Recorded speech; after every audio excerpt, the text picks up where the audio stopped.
Ladies and gentlemen, welcome to another episode of Pitch Slap. And we got the very talented Dan the Man, and he is going to share with us another phenomenal tale of awesomeness. So, remember, no stealing this. This is all, what do they call that? Informational Copyrighted. property. Yeah, copyrighted, TM. DS, it's Dan Simcox. You can't have it. That's right. Get with it. Well, thank you, Steph. Get with it. No, man, thank you. This is good. You're in for a treat. Thank you. So I may surprise you on this one. So for however many episodes that we've done so far, I've always pitched you something in the realm of like horror. It was like a blend of horror stuff. Not this time. This time, I would say it's probably coming of age romance stuff. And I have a draft. I'm not really going to read the draft. I will give you the premise of the story. The premise may sound familiar to you, Steph, because I've had an idea like this before, but it's set at an amusement park. And this story is between, so I should preface this by saying I have a few stories in the works centered around this amusement park. So there are a few stories I'm actively like working on that have this amusement park as the central location. And they're all sort of coming of age, romance, heartbreak stuff. Sorry about that. But this one that I wrote out recently, it's a story between two young women. One of them is Sadie. I guess you could call her the main character. And the person she pines for, the girl she pines for, is named Mal, Mallory, Mal for short. And basically Mal has invited Sadie to go to this amusement park. And Sadie wasn't quite sure why, but she expected, as I think we can all remember, as high schoolers, as people now, when you are invited by your crush on something, on an excursion, you probably like, your wheels are turning, you're like, oh my God, they're going to tell me they like me. Like you get all the butterflies, you imagine like holding hands and stuff. So Sadie is walking into this, this excursion thinking, hoping something like that is going to happen. And I guess at almost every turn, like Sadie's expectations are like taken down a notch, there's definitely in the draft that I wrote, you could tell that Mal really likes Sadie as well. Even though Sadie may not be able to see it, she actively says that Sadie's her favorite person, to hang out with. But really, the reason Mal has come here, with Sadie, is to tell her that she's going to be leaving. Her parents have divorced, and not only that, but Mal is actively choosing to move with her mom, who lives across the country. So it's an active choice of hers. And when Sadie is hit with this, revelation, one, she's disappointed. I feel like anybody in this moment, if you're having expectations of, oh my God, what is my crush going to say? And they say, one, they say that they don't say anything like, I love you, but they say something that's even sadder, is like they're going to move away. So Sadie's sort of heartbroken, but she's keeping this like bottled up, and she says like, "Oh, that's great," and Mal is like, "Oh, what do you mean this is great? It's awful. It's awful news." You know what I mean? And she basically Mal is trying to get Sadie to be on like to vocalize her feelings, because Sadie's problem in this story, and I feel like as a character, is that she doesn't say what she feels, and she doesn't act on her feelings as well. She's often trying to suppress her feelings, always, so I feel like as a character, that is something she is trying to overcome. You know what I mean? She's not a very active character. So by the end of the story, they decide, Sadie tries to like deflect, instead of ruminating on how much this sucks, they're like, okay, they're gonna go on a ride, and as they walk towards the ride, Sadie talks about how their arms brushed and how her fingers reached towards Mal's, but didn't touch. So yeah. So I guess this is one of those instances where is Sadie going to act? Is she not going to act? I think I'm keeping it ambiguous, but there's kind of, I don't often say this about my pieces, but there's kind of a lot to like about this ugly baby that I've written so far. It's probably the funniest thing I've written in a while. It opens with Sadie literally vomiting into a bucket, which, I mean, you may debate whether that's funny or not, but I think if you read the first line of something being like, I stumbled off a ride just in time to vomit pink slime into a bucket, that, I don't know, it's kind of funny. So did you have a question? You looked like you wanted to say something. I do have a question, but Yeah. I first just want to preface and say I love everything about this. Thank you. I love it. This is amazing, and I need to know if she does, like, just hold her hand, damn it. You know what I mean? Like when you're at a movie and you're yelling at the screen and you're like, do it, tell her how you feel. That's how I feel right now. Like, people will be yelling at this book, like, come on, do it, tell her you love her, right? But oh my god. Oh, okay. The question I wanted to ask, and I'll shut up again. Yeah, no. Does the you said it opens with her throwing up. Now, is it like one of those things where like it starts with the end, or no? So no, but it starts with they've been at the park. Okay. And what happened before, so the first couple lines is basically Sadie is vomiting into a bucket. She just got off of a ride, and she's regretting having slurped down a cherry smoothie right before getting on a ride. And basically she's having one of those moments where, like, I can't believe this is happening. I tried to get dressed up for this, and now I look like crap, and I have like purple slime dripping down my cardigan. And from behind her, Mal comes up behind her and like helps scoop up her hair, which I thought would be kind of a cute moment, and says like, I guess I should feel lucky a minute sooner, and that might have been me. I might have been your vomit repository. And this is a place that they have been before, so they have a history at this place as well. This amusement park. They went here like 10 years ago, and Sadie had not gone on a roller coaster because she was too afraid. So Mal, went on with her. They went on an excursion with Mal's parents, and Sadie tagged along.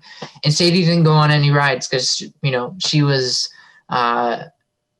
scared. So this time, I guess at the beginning, you could see like she has made an attempt to like change, So Mal comments on that as like, I'm honestly surprised, that I'm impressed in you, Sadie. It only took you 8 years to step foot on the monstrosity, that roller coaster. So they have a history here. I guess that's where I'm going with this. And for Mal, being at this park is sort of a bittersweet memory. It's bittersweet to be there again because she has such a nice memory there with her best friend, slash, crush. Because Mal does have feelings for Sadie. So she was, she has a nice memory with Sadie, but she also has a nice memory with her parents. And, seeing as though in the present her parents are splitting up, this is a bittersweet moment.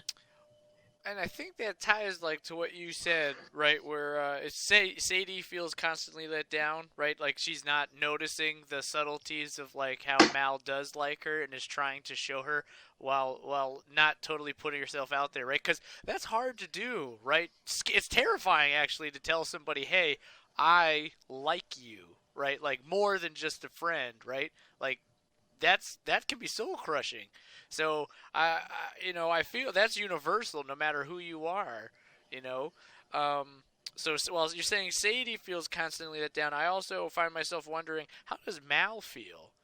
Does Mal's already been let down by her parents in a way, right?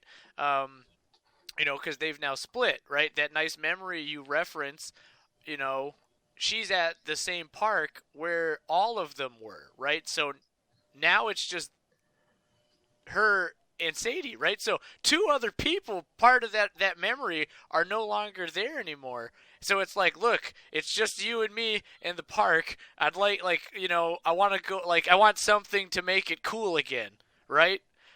And I think that's a really cool thing that you're doing. And it's like, I want it to be happy. I want it to be cool, man. And it's just, you're playing with all these emotions, and it's like, I'm going to get tissues.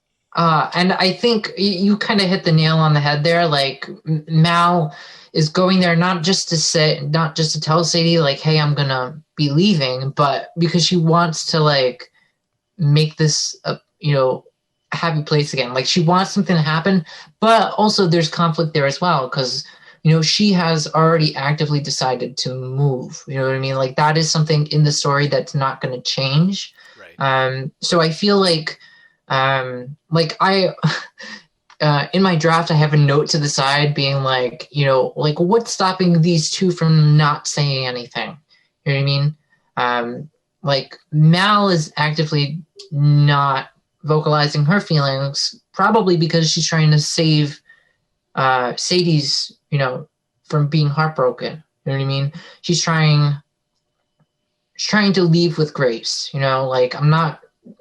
I'm trying to close this door as much as I can so that you can have an opportunity to pursue someone else. You know what I mean? And Sadie, when she gets that information that Mal is going to be leaving, like she's, I don't know if she's going to say it, but I think there's hope at the end, at least some, where she goes to reach for Mal's hand, but they're not quite touching yet, So this is a story like I think I want to leave it like that. I want to leave it up to the reader's imagination. What happens next? Like, is Sadie actually gonna reach for Mal's hand? Is she not? But yeah, I mean, this story has been done probably like a million times, but I have not written something like this before. So I'm pretty happy with how it came out. It's a short story, right now it's like 1,500 words, but Damn. Yeah. But I don't know. I'm excited about it. That seems like a lot of words, man. That's not like short by any means. I don't know. It's not all good. It's like I got to cut some of it. Like I'm going to reshape it. But 1,500 words for my first ugly baby. Uh, it will grow. Um, but yeah, I don't know. There are other like auxiliary stories I have in mind around this theme park attraction. Um, and those are less fleshed out. Um, but one of them was inspired by me just going through and describing the park. So I don't know if you're familiar with, oh God, what's the name of the park? I think it's named Lincoln Park. It was like located in like Dartmouth or Westport or something. It's a park that's not there anymore, but it was pretty big in the 70s and 80s, I believe. My mom used to go there. There was like a dance cathedral there, roller coasters, it was just the place to be. And, it died out because, other things replaced it, Six Flags, all of these other attractions. And it's not there anymore. It got torn down. So while describing this park, like I kind of pictured this park being the same way. It's sort of like a nostalgia trap. Yeah. It doesn't really have like all of the glitzy rides that like a Six Flags would or like a Busch Gardens, but and it's not really well maintained either. I mean, it's safe, but it's not well maintained. People mainly go there to kind of like relive a moment, and it's sort of like a dying park. So I was thinking of like other stories that might be set here, that might work good against that backdrop. And I was thinking of, an old flame, like, people that used to be a couple coming back to the park, trying to like relive a moment and it just like not working. You know what I mean? It sounds totally like a Taylor Swift song because kind of it is. But I think, I'm thinking of like two people who probably dated in high school and then they broke up when they pursued college and stuff like that. And they've grown into different people. And they're basically coming back to this space to just see, like, what did they really leave behind, and to see if there's a possibility that the door is still open, which I think in that story, I have the name of the characters. I started drafting it out. They're Eamonn and Lizzie, Emmanuel and Elizabeth, but Eamonn and Lizzie, they kind of come to the sad realization. Well, one of them does. One of them, the main character, Eamonn, kind of goes in with high hopes. He's like, I'm hoping this will be something where we can like rekindle our relationship, and it doesn't end up being that way. You know what I mean? So that one's not going to be a happy story. But yeah, I don't know. I feel like that kind of relationship kind of fits well on the backdrop of the place I've created so far. So No, man, I think you've built an environment. Like, if you look at, like, I'm sure Lincoln Park you mentioned in Dartmouth, I'd not heard of that, but like, you look at Disney and you wonder how many different like couples or groups of friends have gone there, or even Six Flags. I remember people got broken up with, asked out, met up, did stupid things, got kicked out of all this the one area. You know what I mean? And that's wicked cool. Like, I feel like you have just there's a plethora of ideas for you to play around with that. And so it's essentially you got like an anthology kind of going in a sense. Yeah, a little bit. I only have a few stories. It's a very tiny anthology. No, but still, yeah. Right? Because each allows you to play with different emotions or a different thing, right? Where I don't know, man. Like, I feel like this a separate thing you mentioned with Emmanuel and Lizzie, right? One is more like cool, right? Like maybe he was king of the school in high school, so he thinks he's still like, a Mac Daddy or something like that. And like maybe he tries to pull the move, like, and she's just like, "What the hell are you doing?" Yeah. or something like that. That's like, I don't know. That's cool. That's really, really cool. It's well thought out, and I feel like there's room for you. Like, you could have like one guy who's been working there forever somehow like appear in the backdrop, like he was the operator of this right here and that right there, and someone, yeah, like there's just so much room for you to play with in this, and you're right, it is upbeat, but I also think like aside from being upbeat and dealing with things like actual things people do deal with, emotions they feel and such like that, like wanting to tell someone you love them, hoping to rekindle, right? To prove you're still as awesome as you may have been when you were younger, right? A chance to slip back into that like Letterman's jacket when, you were king of the school instead of some guy pushing pencils or whatever. These are all things, more so emotions, that go on every day. And you capture that. You capture that, and I want to watch it. You know what I mean? Like, I want to watch it. I want to read it. And it's just real. It's just real, Dan. It's real. It's all really real, and just bravo. Damn. Bravo. Thank you. You're welcome, dude. Like, that's really awesome.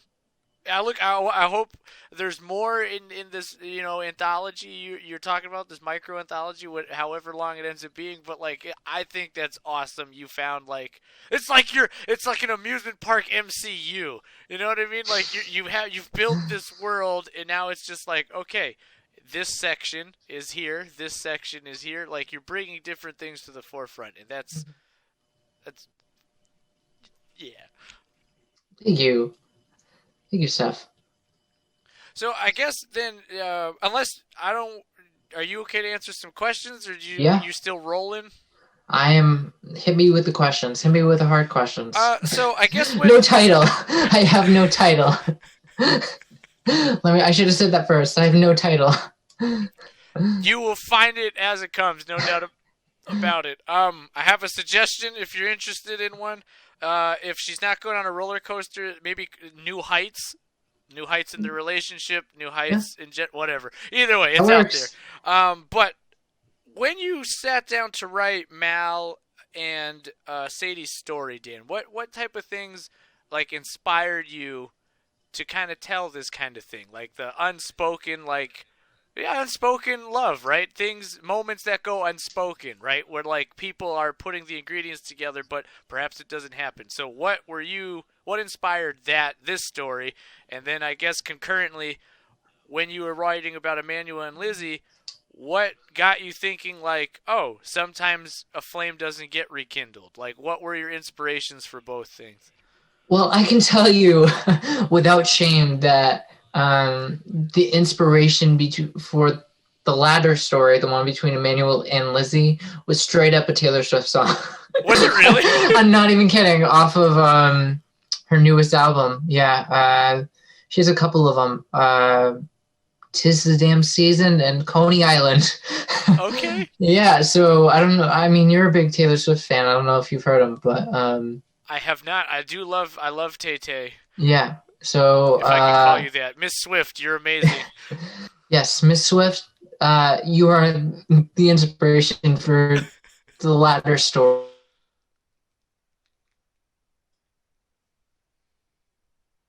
Oh boy. Dan, you may be freezing. I'm not totally sure. Can you hear me? Yep, now you're good. So Taylor Swift was the inspiration. Now we're good. Yeah, for the Emmanuel and Lizzie one, but for the one Sadie and Mal, I am not quite sure what inspired that, to be honest. I can tell you walking in, I knew I wanted it to be a little bit funny, so I was really just working on them talking. So that's literally how the story started. I wrote some dialogue between the two, and I was like, I kind of like these characters. Mal is definitely a funny character. I enjoyed writing her. And I don't know. I was really just thinking if I took any inspiration, probably like Perks of Being the Wallflower, John Green books. I mean, Yes. um, all of those um, coming of age stories. So I was just trying to do. Like I said, it's been done before, this type of story, but I'm perfectly okay with that. It's been done by other authors and how they do it. This has not been done by you. Right. But what I'm just trying to say is like there's nothing truly novel here, but I'm okay with that. You know what I mean? This was just an experiment to see if I could do something like that. And I think it's getting there. It's hitting some of the tone, some not the tone. It's hitting the places where I think it should so far, which is good. So, but thank you, Steph, for your question. Don't know if it answered it clearly. No, man, definitely. I love Taylor Swift. I listen to her all the time, and I like the idea where you're just like, I'm just gonna start like with some dialogue and see how it goes from there, right? Because realistically, right, that could be any friendship. You know what I mean? Yeah. So, but like, I don't know, buddy. I feel like you've captured again. I feel like I'm repeating myself, but it's like you've captured like real emotions and like that people feel and go through every day. And I mean, I feel like that's what makes things like this special and important, right? You know what I mean? Because like it's hard to do that. It's hard to capture, like you mentioned, a nostalgia trap, right? But it's hard to capture a moment, right, where uh, you felt sad or you felt like, oh, that butterfly feeling, right? It's really hard to duplicate that like naturally, but also like in writing, it's hard to do that. Hard to capture human emotion for someone who's not really real. So I don't know. In this pitch, you've connected things that like I think you've gone through, I've gone through, probably people watching have gone through, and that's cool because it makes you feel not alone. Well, that is high praise. I will say that. Thank you. You're very welcome. Um, Now another question I got for you. Uh, Maddie and Sadie are on a roller coaster, correct? Yes. What ride do Manuel and Lizzie go on, or are they not on a ride? Yeah, so in the draft I have so far, they're not on a ride because it is raining. So they are currently like throwing balls at bottles, like one of those things. Okay. One of those, yeah, where you're trying to get like a prize sort of thing. And it's not going well, you know. You could even So say that's a metaphor, though, right? Like, because fire can't come alive in rain. Look at wow, you. Yeah, right I on, man. wasn't, yeah, yeah, no, this so far in that story, like that is one of expectations not going the way like things going the way you do not expect. So Eamon walks in to this this interaction thinking he they're gonna go on the roller coasters and they're gonna like warm up to each other again, and it's gonna be like they click, like no time has passed at all.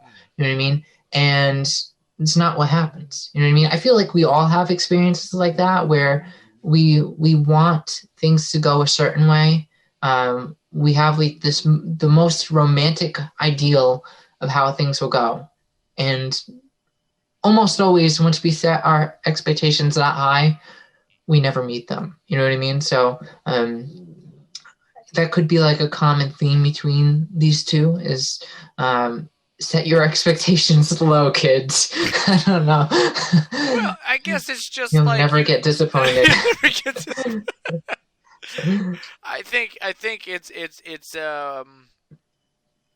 more realistic in a lot of cases. You know what I mean? Like, not that it has to always be sunshine and rainbows, but perhaps understanding the idea that to get that you need some rain. you know, and that's not something that I like is universally told, uh, to people. So yeah, like there's a movie. Um, I Forgive my dog. He's a demon. That's okay, man. No worries. There's a movie. It's called The Last American Virgin, right? And the basic premise is this girl gets like, you know, the short end of the stick, right? She ends up going out with this guy. She gets pregnant. He wants nothing to do with her, dumps her, kicks her to the curb. Won't help with the abortion or take care of the kid, whatever her choice is. So she opts to have an abortion, which is, it's fine. It's her choice all the way around. And who, uh, this other guy who's been pining after this girl, like really loves her, right? For her, not just like for sex or anything. He pays for her abortion, right? He takes care of her. And then in the end of the movie, you think like, oh, right? She now sees him, notices him, right? Sees that he won't leave her. He'll stick with her through hard times, difficult times, that kind of thing. She leaves him and goes back to the guy who ditched her. And that's it. That's the end of the movie. So, and it's just like, what? What? Like, what? And it's like, I feel like I was going somewhere different with this, but my point is No.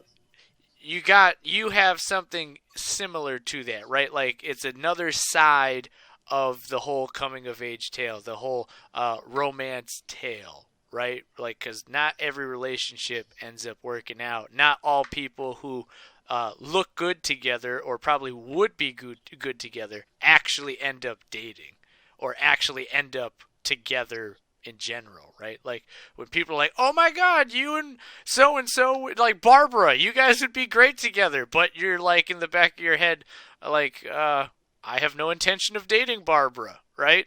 So it's like, but Yeah. you'll never know. You'll never know because no one jumped. But sometimes that happens. People don't jump, and I think this is a side that you need to show light on. Yeah. Yeah, I've not seen The Last American Virgin. I know you said that was a big inspiration for Love Spelled Backwards, right? I forget the name of the title. Oh, Evil is Love Yeah, Backwards? Yeah. Evil is Love Spelled Backwards, yeah. But it sounds like that is sort of the feel I'm going for. You know what I mean? It sounds like that kid who helped pay for her abortion, like had expectations. Like, this is the way our relationship is going to progress now. This is the trajectory of our thing. Like, she's going to see I love her, and, then we're going to fall in love. Similarly playing with expectations here. So, yeah. And it sounds like I should watch that movie because it sounds good.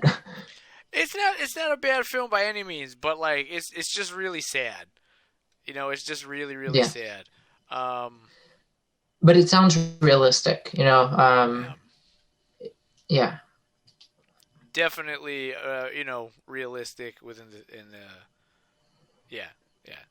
But if you do, right, maybe perhaps like I don't know if that might work into something, perhaps like as you work through more of these stories, perhaps. But like, and also kind of reminds me in a way like it's not amusement park, right? But like the way back, right?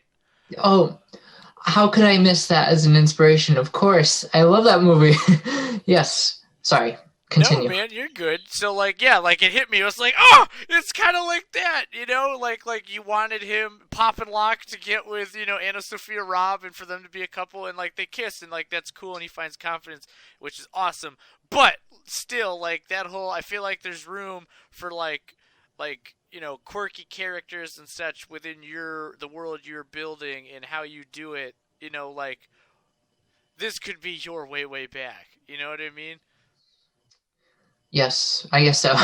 Like that's cool, man. Yeah. That's or even Screw them. They took a good title. I wish I could call this The Way Back. Well, there's other titles out there. That's an okay Yeah, I know. title. But like they're I don't know, have you seen the film Adventureland? Yes. Okay, it's kind of Jesse Never Eisenberg. mind. I've seen Zombieland, not Adventureland. Well, it's kind of similar because Jesse Yeah. Eisenberg's in it, and he's trying to get to Pacific Playland, but in this case, he's just in Adventureland. But he works at an amusement park, and you think he's going to end up with this girl, and then some expectations kind of get muddled. I mean, it ends up working out in the end, but it's that might be something else worth checking out as you go through this anthology. But yes, that is like that. And The Last American Virgin and The Way, Way, Way Back just mixed with you. And that's amazing. Thank you. I'm glad it's already got a big fan, even though you haven't read a single word yet. I've tumbling. seen it in my head. I am glad I painted a picture. Yes, you're very, very, very good at that. Imagery. Very excellent imagery. Thank you. And with emotion, like emotional imagery, like I'm going to paint with all the emotions of the wind, right? Like Pocahontas. Just like Pocahontas. Yes. I am Pocahontas. But no, man, really, that's awesome, and I like you said, you said this is the first time you feel like you've written something like this in a while, so like that's cool, right? Flexing other muscles. In your repertoire. Yeah. Yeah, repertoire. Sorry, thank you, Sam. So kudos to you, my man. Right, like expanding that utility belt. Yep, I'm building out my Batman belt. That's what I'm saying. Yep. My Batman belt. Well, that's all I got. Do you have any more questions, Steph? Ooh, okay. What amusement park ride would you want to go on in this story? That is a good question. I am not. I will be honest. I'm not a fan of roller coasters. Especially like old rickety roller coasters. So I would probably be like baby Sadie, like standing by while all my friends did that. But I really like those like just those fun like darts, water gun thing where you shoot the target. You know what I mean? I love those things. So that's probably where I would hang in this place. Maybe the teacups. Maybe I'll venture on the teacups. Right. Yeah. Okay, the other question. Sadie has liked Mal for a long time now, right? Yeah. Okay. What made her decide she was going to say something now? Or consider saying something now? Why is now seem like the optimal time? Yeah. Well, I think it's because of this unexpected adventure that they're going on. So I don't think I've included this in the draft, but I imagine beforehand, like what led up to this was, Mal being like, hey, I'm going to be at your house at 8 a.m. tomorrow. We're going on an adventure.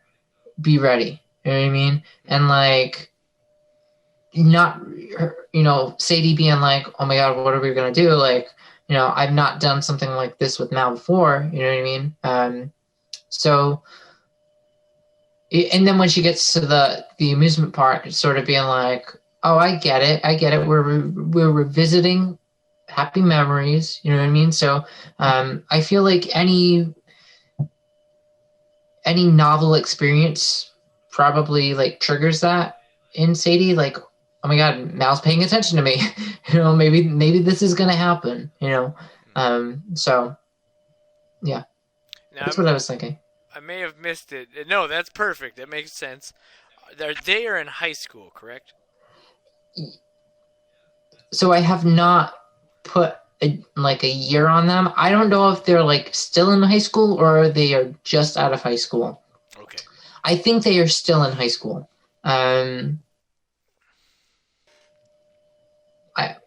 I don't know if the story needs it, but I expect that probably does. if I'm diving into a little bit of their backstory. So that is a good question, Steph. Thank you for prompting me on that. No, no problem, man. And I got one other thing, right? So, and perhaps it's not necessarily important to the story, but I guess it's just more so that I'm curious about it. For Eamon and Lizzie, right?